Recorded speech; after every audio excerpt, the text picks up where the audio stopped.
LIC কোম্পানির টাকা সরকারি বেতন থেকে অটোমেটিক এ ব্যাংক থেকে ও ব্যাংকের নামে চলে যায়, বাকি যেটা থাকে ওটা ওর হাতে আসে।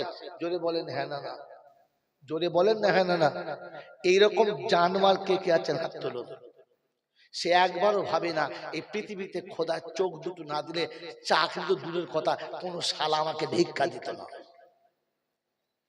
সে যদি একবার ভাবতো যে খোদা তুই যদি দুটো হাত না দিতিস তো কুত্তার মতো আমাকে চিটে মাটি থেকে তুলে খেতে হতো, হাতে করে খেতে পারতাম না, এই হাতে কলম চালাই।